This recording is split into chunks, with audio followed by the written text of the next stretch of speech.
Somos el equipo número 1 y vamos a ver un poco de fisiología hasta lo que es la fisiopatología. Bueno, empezando con la fisiología, el riñón es un órgano que tiene dos funciones principales: la regulación de sustancias en el organismo y la expresión de metabolitos del organismo. El riñón, como función homeostática, tiene varios puntos. El primero es la regulación del equilibrio ácido básico. Esta es llevada a cabo por los amortiguadores de amonio, de fosfato o de bicarbonato.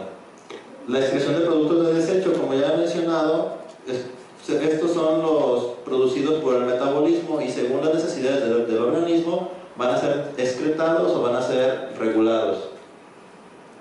También se encarga de la regulación de la presión arterial, que esto tiene que ver con el sistema renina, un antecesor de la angiotensina 2, también con la secreción, metabolismo y secreción de hormonas, esto principalmente eritropoyetina, renina, entre algunas otras. Esta secreción de eritropoyetina tiene que ver con la formación de eritrocitos por síntesis de glucosa. Este paso lleva una lucha con lo que es el hígado.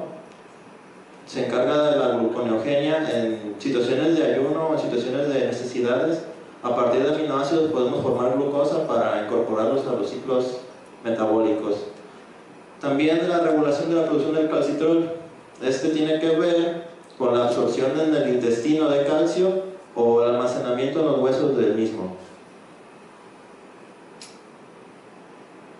Bueno, hablando ya un poco de anatomía.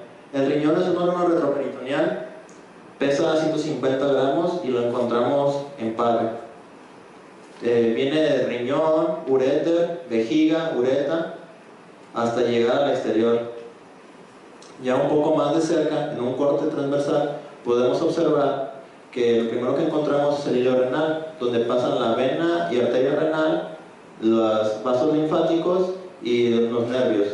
Aquí encontramos dos partes, lo que es la corteza renal y lo que es la médula renal. En la médula renal observamos las pirámides renales que encontramos de 8 a 10, observamos los cálices, las papilas, primero las papilas, después los cálices menor y luego el cáliz mayor, hasta llegar a lo que es la pelvis renal. Esto hablando de la formación de orina. Aquí en la médula encontramos lo que es la nefrona. La nefrona es la unidad funcional y aproximadamente tenemos 2 millones en el organismo, 1 millón por cada riñón. Por último está la capa fibrosa. Esta se le conoce como cápsula renal, es la que se encarga de darle sostén a lo que es el riñón.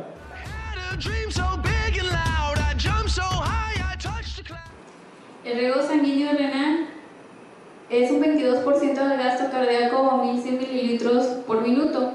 La arteria renal entra por el hilo renal y continúa con las arterias interlobulares, arterias arciformes e interlobulares. Continúa con la arteriola aferente, los capilares glomerulares y peritubulares.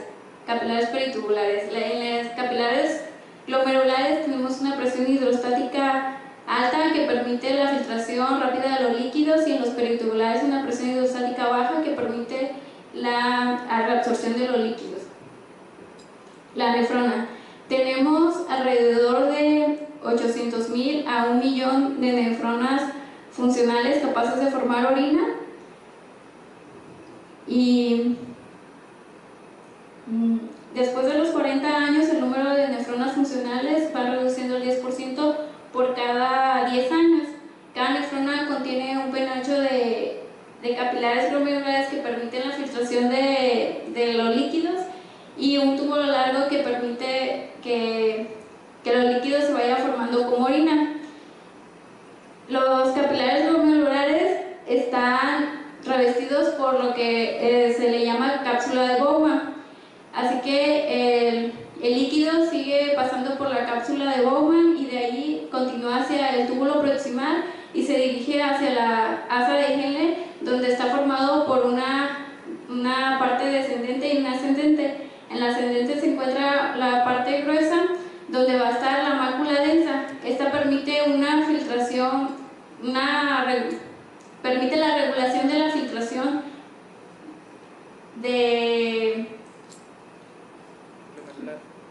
permite el control de la filtración de glomerular, y de ahí se continúa hacia el túbulo conector, túbulo cortical, túbulo colector medular y el conducto colector que se vacía en la pelvis renal.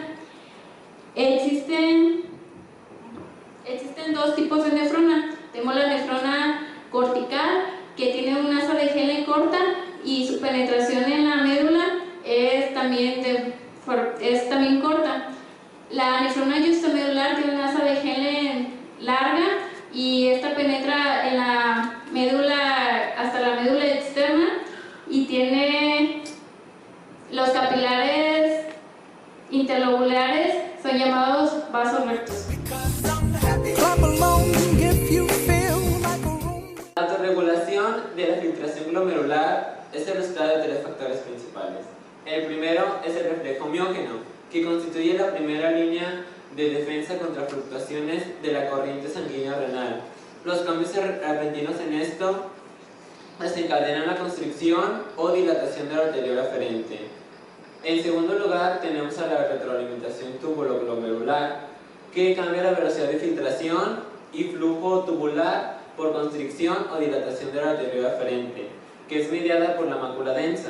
En tercer lugar, tenemos a la angiotensina 2, que cuando disminuye la corriente sanguínea renal, las células granulosas liberan la renina en una región llamada aparato justaglomerular.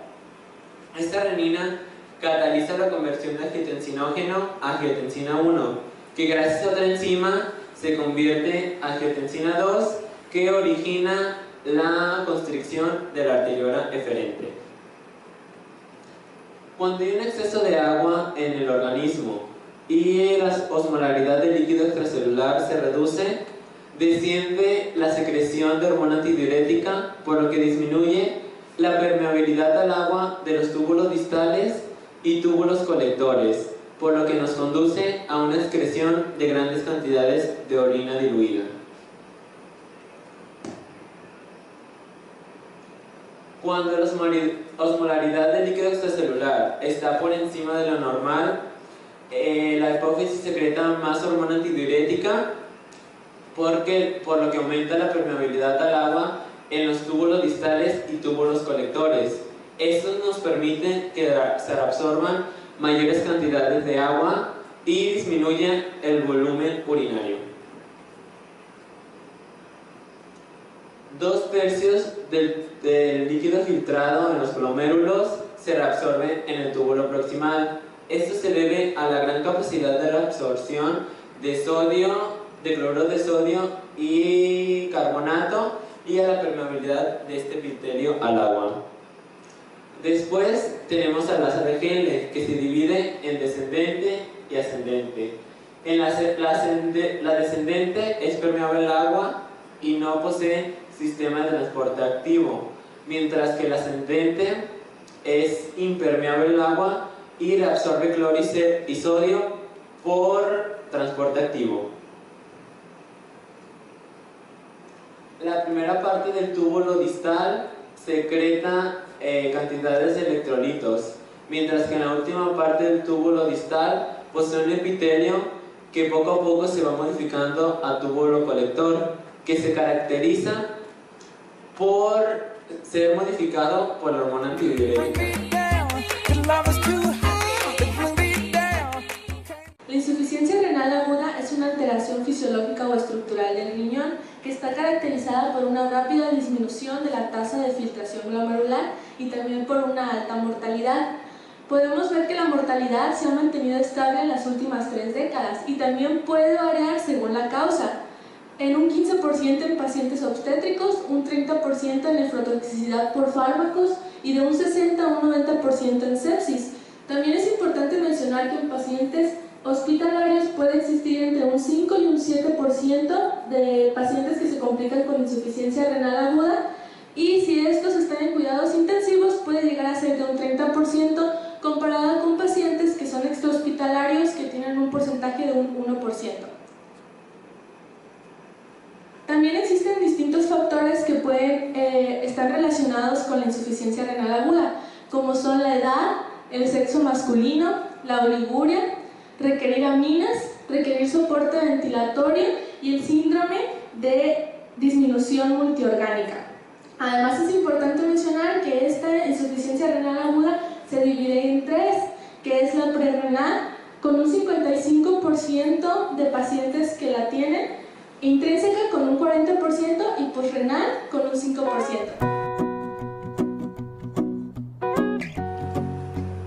Ahora vamos a hablar sobre la insuficiencia renal aguda prerrenal. En este caso podemos encontrar que se puede deber a una hipovolemia que nos va a causar una presencia de nitrógeno sérico elevada. Puede ser el nitrógeno ureico sanguíneo elevado o una creatinina sérica elevada, o ambas.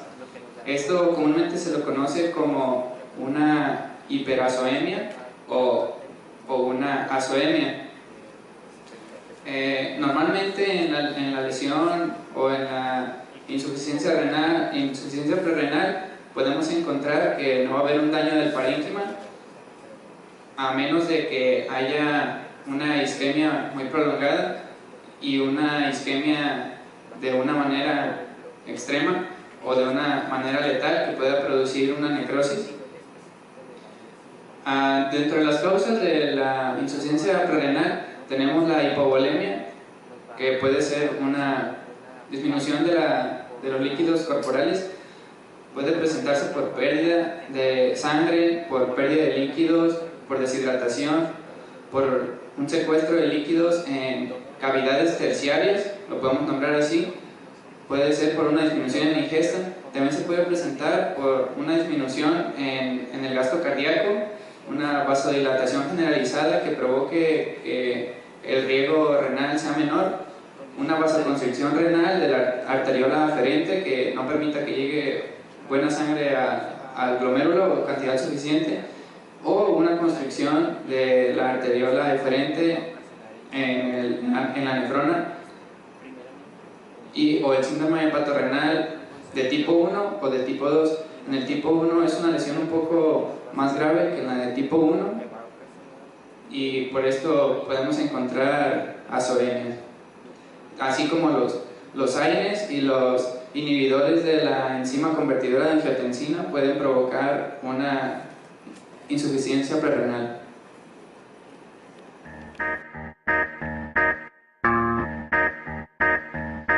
Insuficiencia intrarrenal intrínseca.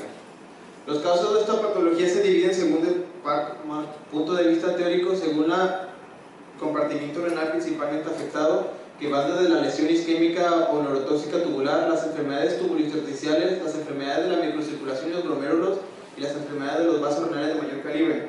En forma clásica, la isquemia y neurotoxinas inducen a lesión tubular aguda. La nefrosis tubular aguda isquémica, tanto la insuficiencia renal como la prerrenal, son parte del aspecto de manifestaciones de la deficiencia de perfusión en ambos riñones. Los individuos o mayor población de mayor incidencia son los individuos sometidos a cirugías vasculares o que experimentan traumatismo, hemorragias o sepsis o depresión volumétrica, especialmente la sepsis en pacientes que han padecido de septicemia. Su evolución comprende una fase antecedida por un lapso de hiperazoemia, la fase de comienzo que viene una disminución en el ultrafiltrado glomerular, la fase de extensión que viene caracterizada después de un comienzo y seca por la isquemia ininterrumpida y la inflamación, la fase de mantenimiento donde la presión glomerular se estabiliza en un punto más bajo y la fase de recuperación que es donde se caracteriza por la recuperación y la regeneración de las células del epitelio tubular. Los aspectos patológicos son la necrosis focal y dispersa del epitelio tubular con desprendimiento de células y oclusión del interior de los túbulos. La nefrotóxica es caracterizada por la disminución aguda de la irrigación por riñones y la filtración glomerular, sedimentos urinarios relativamente benignos, pequeñas excreciones de fracciones de sodio, de las cuales las causas son las toxinas exógenas y las endógenas. En los aspectos patológicos, los cambios morfológicos en las zonas contorneadas y recto de los túbulos proximales, y la necrosis es más notable en la necrosis tubular aguda isquémica. La patogenia de las glomerulopatías, aún así en los pacientes que padecen estas glomerulopatías, Hay una variación muy grande según las mutaciones genéticas, ya que aún así que se hayan hecho estudios minuciosos en ellos, aún se desconocen las causas por las cuales se caracterizan como idiopáticas. Entre las principales son las mutaciones genéticas, las infecciones, exposición a toxinas, autoinmunidad, arteriosclerosis, hipertensión, embolias, traumatismo y la diabetes mellitus. Entre los cuales se puede destacar de las principales mutaciones genéticas en las familias es el defecto de las hendiduras y en los canales de cationes. Los síndromes nefróticos agudos, de los cuales los mecanismos de lesión glomerular tienen una patogenia muy compleja, en forma clásica, inmunitaria, y los complementos atraen a los glomérulos, a los macrófagos y a los neutrófilos en los glomérulos, entre los que cabe destacar la glomerulonefritis postestreptocócica, que se caracteriza por una proteinuria, una hematuria, y en la inflamación de los vasos pequeños por ANCA alfa. Una vaina loca que me lleva a la gloria. Nunca sé.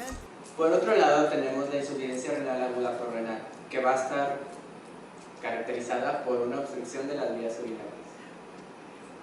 Representa menos del 5% de los casos de fallo renal de tipo nosocomial y va a estar dada por un bloqueo que, aunado a la continua filtración glomerular, ocasionará un daño generalizado en los riñones, lo que nos dará un aumento de la presión intraluminar, una distensión gradual del uréter y pelvis, así como los cálices renales, y todo lo anterior, una disminución del flujo glomerular. Entre las características fisiológicas que vamos a tener en el cuadro agudo, cabe resaltar la producción de prostaglandinas vasodilatadoras y la reabsorción de sodio, urea y agua aumentadas. Este puede ser resultado de bloqueos mecánicos extrínsecos o intrínsecos, así como defectos funcionales que no están ligados a estos. Es común que ocurra en los estrechamientos anatómicos naturales, como son la unión ureteropélvica y ureterovesical, y si el estrechamiento ocurre antes de la vejiga nos va a dar un daño unilateral, mientras que si ocurre después de esta va a ser bilateral. Esto nos va a dar un cuadro de hidroureter o hidronefrosis según el nivel en el que esté obstruido y la cantidad de orina que se haya acumulado. Entre las causas más frecuentes se pueden dividir entre congénitas, los defectos adquiridos, intrínsecos y extrínsecos. En las congénitas, las fallas renales van a estar desde el nacimiento, y en los adquiridos se pueden mencionar los cálculos, los tumores, diferentes neoplasias y la ligadura quirúrgica accidental. Específicamente hablando de los cálculos, tenemos de 4 tipos. Los más comunes son los de calcio, que son comunes en hombres mayores, los de ácido úrico, que están relacionados con la enfermedad de la gota, y los de cistina y estrobita, que pueden ocasionar problemas de infecciones recurrentes, ya que estos pacientes tienden a necesitar muchos sondeos vesicales. Una vez que se restablece el flujo de la orina, ocurre un fenómeno llamado diuresis post-obstructiva, que va a estar dado por una eliminación de la urea retenida, el aumento de la presión intratubular, y que va a dar como resultado una poliaquiuria con orina hipotónica y grandes cantidades de sal, de sodio, potasio y magnesio. Ahora vamos a pasar a los signos clínicos que van a ser de vital importancia para determinar si la insuficiencia renal es aguda o crónica. Esto va a ser importante para saber cómo comenzar nuestro tratamiento, y se va a determinar observando la concentración sérica tanto de urea como de creatinina, sin olvidar que en la presencia de una anemia puede complicar una insuficiencia renal aguda. Después de identificar si es aguda o crónica, ahora vamos a identificar la causa del problema, si este problema es prerrenal, intrínseco o si es postrenal. Seguido de eso, entonces vamos a emprender terapias específicas y también tratamiento de prevención y tratamiento ante complicaciones. Después de establecer estos criterios, seguiremos con una parte muy importante que es la anamnesis y la exploración física, Principalmente esto nos va a determinar si va a ser una insuficiencia renal prerrenal o si es posrenal. En cuanto a la anamnesis, si encontramos a nuestro paciente con sed, mareo, taquicardia, hipotensión, turgencia cutánea, membranas mucosas secas, incluso vómitos, entonces nos vamos a guiar por una insuficiencia renal aguda, que va a ser prerrenal.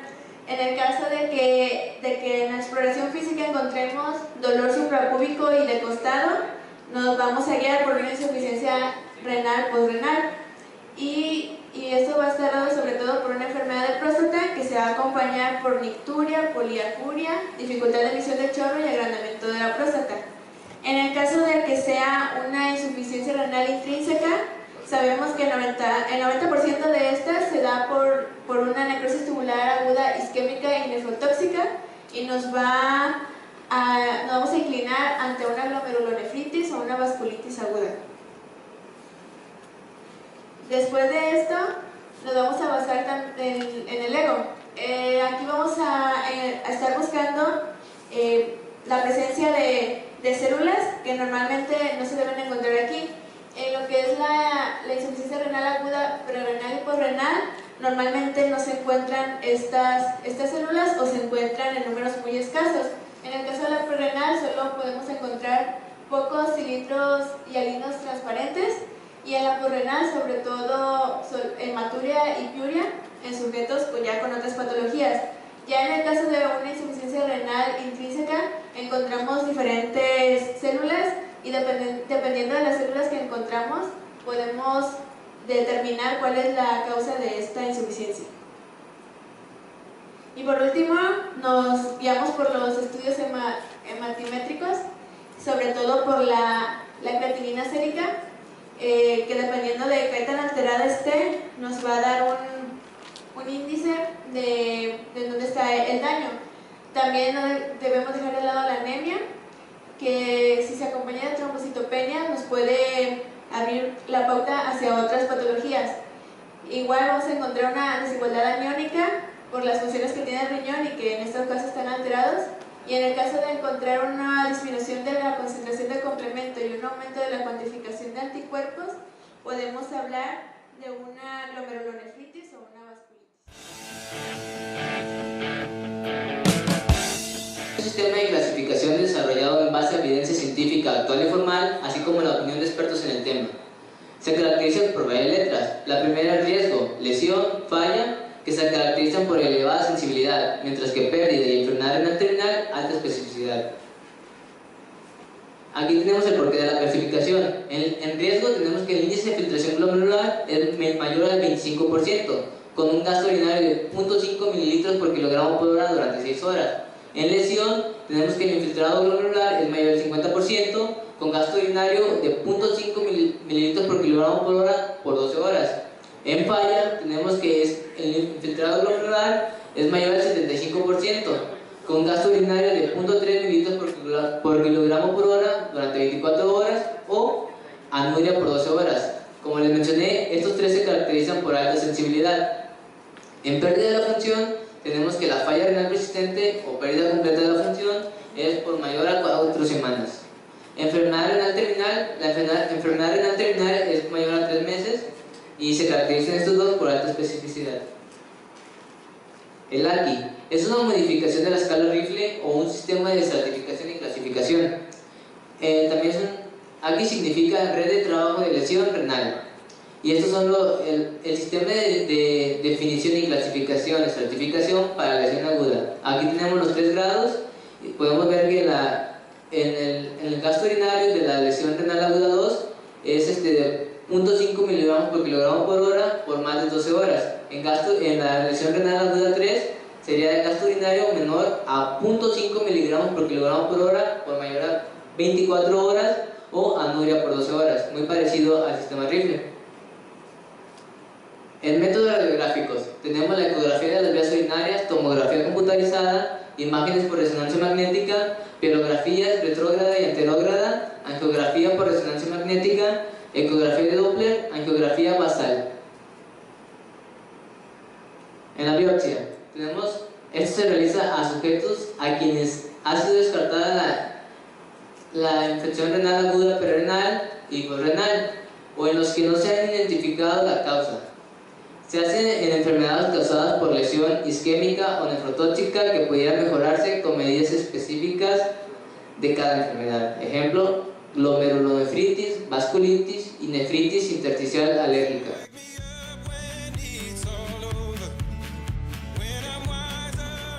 Bueno, en cuanto al tratamiento, se debe hacer de específico de acuerdo al tipo de insuficiencia renal aguda. En la prerrenal, que es causada por hipovolemia profunda por hemorragia, se les debe de administrar concentrados eritrocíticos. En cambio, la que es causada por las pérdidas por hemorragia o plasmáticas leves o moderadas, se les administra una solución salina isotónica. En cuanto a la insuficiencia renal aguda intrínseca, tales como es la glomerulonefritis aguda o la vasculitis, se les debe de administrar inmunosupresores, tal como glucocorticoides, alquilantes o plasmaféresis. En la insuficiencia renal aguda posrenal, que es causada por una obstrucción de la uretra o el cuello de la vejiga, se les coloca transuretralmente o suprapúbicamente una sonda vesical. Si es por una obstrucción ureteral, se hace un cateterismo percutáneo, y si hay necesidad de extirpar los cálculos, se coloca una endoprótesis ureteral. En cuanto a las medidas de apoyo, las que son ya corregidas de hipovolemia, se les debe de ajustar el ingreso de lo que es el sodio y el agua. La hipervolemia, se debe de restringir el ingreso de sodio y agua. En la que es hipervolemia grave, se hace una diálisis cuando las medidas conservadoras han sido ineficaces. En lo que es la hiponatremia y la hiperosmolaridad, se hace una restricción en el ingreso de agua libre. En la hipernatremia hay una administración de agua, solución hipotónica vía intravenosa o soluciones isotónicas glucosadas. En las acidosis graves se deben de ingerir soluciones de bicarbonato de sodio o bien administrarse por vía intravenosa. La diálisis apoya a la función renal hasta que se puede reparar o recuperar el riñón para cumplir su función por sí mismo. Las indicaciones absolutas son dos, que son los signos y síntomas del síndrome urémico o el tratamiento de la hipervolemia refractiva, hiperpotasemia o acidosis. En la diálisis peritoneal se hace cuando no se dispone de la hemodiálisis, hay una mayor pérdida de proteínas con y está contraindicada en los pacientes con alguna cirugía de abdomen reciente o una infección en evolución. La hemodiálisis se coloca un catéter de doble conducto temporalmente en la vena yugular interna o en la femoral. Se hace de forma intermitente, que es de 3 a 4 horas al día, 3 a 4 veces por semana. La diálisis es de lenta de baja eficiencia y es de 6 a 12 horas al día, 3 a 6 veces por semana. La terapia renal de reposición continua se lleva a cabo en sujetos que no se les puede controlar la hipervolemia, la uremia o la acidosis con la terapia intermitente, y también a los sujetos que no toleran lo que es la hemodiálisis intermitente por la inestabilidad hemodinámica.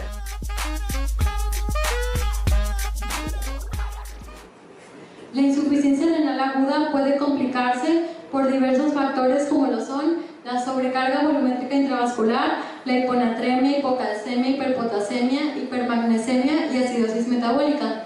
Primeramente, en la expansión del volumen extracelular sabemos que es consecuencia de una menor excreción de sodio y agua, y en sus formas menos agresivas nos puede presentar un aumento en la presión venosa yugular, y si esta persiste nos puede dar un edema pulmonar fatal, al igual que anormalidades en el sistema nervioso como lo son las convulsiones.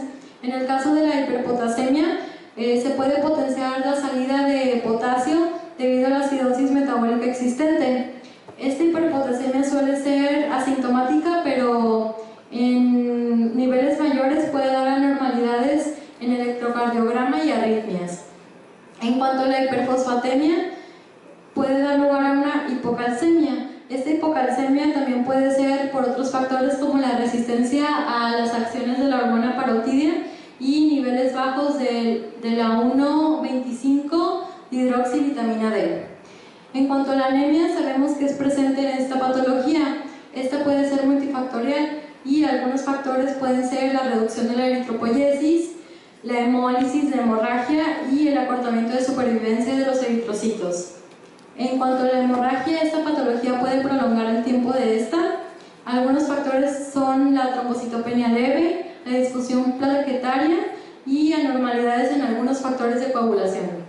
En cuanto a la infección, esta es una complicación grave y frecuente. Puede ser porque el paciente tiene una baja en sus respuestas inmunitarias o debido a que recibe intervenciones frecuentes de su barrera mucocutánea, como en el caso de la permanencia de las cánulas intravenosas.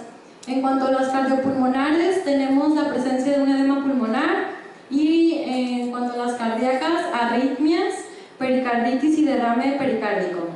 En cuanto a la fase de recuperación, se puede presentar una diuresis vigorosa que puede originar una depresión intravascular.